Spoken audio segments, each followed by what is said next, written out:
Yangi Zelandiyaning Christchurch shahridagi Al-Nur va Linwood masjidlarida yuz bergan terrorlik hujumlarida hayotidan ayrilganlar uchun janoza namozi o'qildi.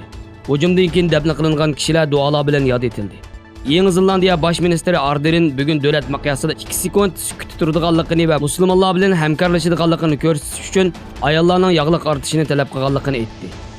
Bosh minister Ardenga bu qaror uchun rahmatini bildirgan Sharq Turkiston uchur markazining raisi Abdulil Qarqash buning bir samimiy qaror ekanligini aytdi. O, hammamiz birlik, ittifoqlik ichida bo'lsak, terrorlikni tugatalaymiz.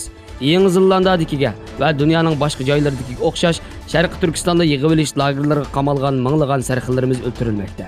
Mayli davlat terrorizmi bo'lsin yoki ma'lum guruhlar elib borgan harakatlar bo'lsin, G'arb bilan Sharq samimiy harakat qilish orqali ularning mavjud qismini yo'qotadi.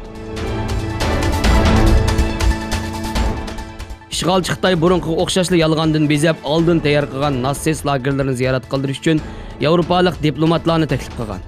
Xitoy Tashqi ishlar ministrligi Xitoyda turishliq Yevropalik diplomatlarni Uyg'urlarning vaziyatini kuzatish uchun Sharq Turkistonga taklif qilmoqchi. Reuters agentligining xabar qilishicha, Beijingdagi ba'zi diplomatlar g'ayri-rasmiy taklif topshirib olgan bo'lib, Yevropalik diplomatlarning qayerni ziyorat qiladiganligi va kimlar bilan ko'rishadiganligi texnik aniq emas ekan. Agar bu ziyorat amalga oshsa, bu Yevropalik diplomatlarning tunji qatam Uyg'urlarning ahvolini bevosita kuzatish hisoblanadi.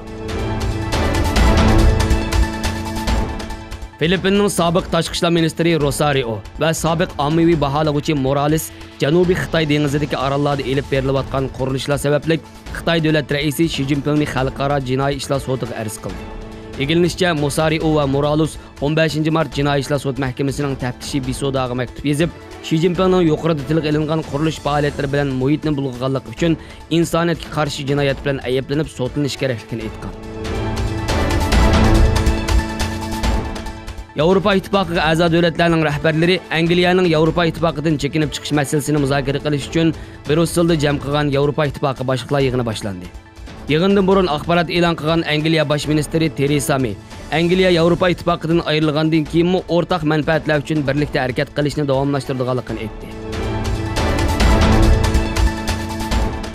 Birlashgan Davlatlar Tashkiloti Amerika prezidenti Donald Trumpning Isroiliyaning ishg'ol ostidagi Golan egizligidagi zaminlarga bo'lgan egilik huquqini e'tirof qiladigan vaqt keldi degan so'zlarga norozilik bildirdi.